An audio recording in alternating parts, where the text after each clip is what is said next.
productive way from the point of view of the vast majority of Senate Republicans. This omnibus bill that will be on the floor provides a real dollar increase for the defense baseline and a real dollar cut for the non-defense baseline if you exclude veterans.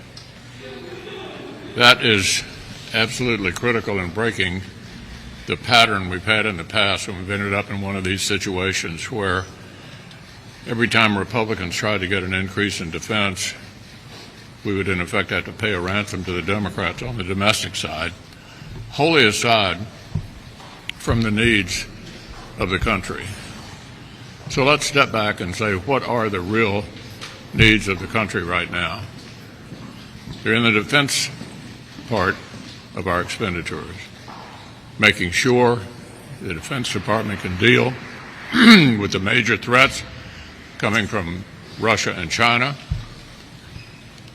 providing assistance for the Ukrainians to defeat the Russians.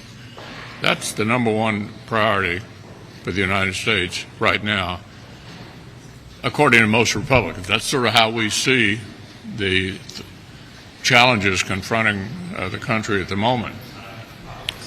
So, admittedly, I'm pretty proud of the fact that with a Democratic President, a Democratic House, and a Democratic Senate, we were able to achieve, through this omnibus spending bill, essentially all of our priorities. Good evening, friends. My friends, I have shocking news to inform you about today. The federal government has announced that millions of Americans will lose coverage through Medicaid very soon. Republicans and Democrats have just a few days to pass new legislation, or else the government may shut down. Friends, please make sure that you watch until the end of this video to hear about all of these new details. Also, I will be giving away a Walmart gift card every day for the month of December. Please enter these daily giveaways by clicking and liking several of my videos. And do comment below the keyword of each video that you watch. Friends, the more videos that you comment on, the greater your chances of winning these daily giveaways. Millions of people who enrolled in the Medicaid public health insurance program during the crisis may lose their coverage in the spring of 2023. If their state determines they no longer meet the program's eligibility requirements. Enrollment in Medicaid increased 30% to more than 83 million people during the crisis after Congress basically barred states from kicking people out of the program for the duration of the federal public health emergency that was declared in 2020. Tucked inside a more than 4,000-page, $1.7 trillion bill that funds the federal government through September is a provision that would eliminate the medical coverage protections from the public health emergency. Instead, states could start terminating recipients' coverage in April 2023 if they no longer meet the program's eligibility criteria. So, friends, Congress has to pass the legislation by Friday in order to avoid a government shutdown. The public health emergency, which was first declared in January 2020 by our former president's administration, has been renewed every 90 days since the start of the crisis. Congress activated the emergency declaration and had a vast impact on the U.S. healthcare system, allowing hospitals to act more swiftly and for Medicaid to keep millions of Americans enrolled in its public health insurance. The Health and Human Services Department has estimated that about 15 million Americans will lose coverage through Medicaid once the enrollment protections are no longer in place, and states review individuals' eligibility based on the criteria used before the crisis. People generally lose Medicaid coverage if their income rises and falls outside the program's parameters. One official told CNBC News that most people who are disenrolled for this reason, starting in April, will probably transition to coverage in the Affordable Care Act marketplaces. The Health and Human Services Department estimates that about a third of those who lose Medicaid coverage will qualify for tax credits for marketplace insurance. But some people are disenrolled even though they remain eligible for Medicaid because they either don't receive the renewal notice, cannot provide documentation required by the state, or they do not submit documents by the deadline, among other reasons. Friends, the keyword for this video is classic lasagna.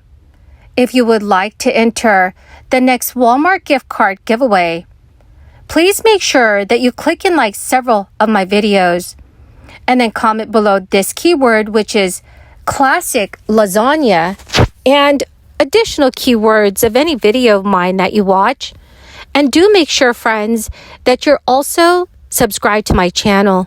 Remember, friends, that the more videos that you watch and leave a comment on, the greater your chances of winning the daily giveaways. Government has estimated that 6.8 million people will lose Medicaid coverage, even though they remain eligible for the program. According to experts, there has to be a process for renewing coverage so that people can still continue to receive the benefits. The legislation requires states to make effort to contact the individual whose eligibility is under review through more than one communication method. Republican governors have called on the Biden administration to end the crisis health emergency in April so that their states can start disenrolling people who no longer meet Medicaid eligibility requirements, arguing that the cost of higher enrollment in the program is way too high. However, the government found that states spent about $47 billion to cover the additional Medicaid enrollees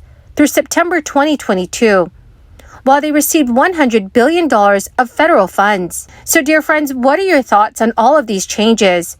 Please let me know your thoughts in the comments section below. New legislation could also improve retirement security for United States workers. The plan is part of a government spending bill, and it includes a provision that would automatically enroll eligible employees into their company's retirement plan. The hallmark of the legislation, called the Secure Act 2.0, would see companies enrolling workers in a 401k retirement plan, deducting at least 3%, but no more than 10% of an employee's pre-tax earnings, which would be deposited into the 401k account. Employees could always opt out of the program. An AARP survey this year found that nearly half of all workers in the United States do not have access to a retirement plan at work. That equates to roughly 57 million private sector workers between the ages of 18 and 64. The big issue is especially acute for part-time workers. The Secure Act 2.0 would lower the service requirement for these workers from 3 consecutive years to 2, meaning that they would automatically be enrolled in their employer's 401k retirement program once they have surpassed 500 hours of total service. So, dear friends, what are your thoughts about Secure Act 2.0? Please let me know if you think it's a good idea or not. Well, my amazing and marvelous friends, that is the end of my daily stimulus update video for this Wednesday evening. Thank you so much, friends, for joining me here this holiday season. I want you all to know that I greatly appreciate all of you. And to say thank you for being part of this community, I am announcing a new winner for the Walmart gift card giveaway every day this month. I will be announcing another winner in a video later today. So please make sure that you do stay tuned for that video and enter as many keywords in the comment section below of each video that you watch. Thank you so much and have a wonderful and blessed Wednesday.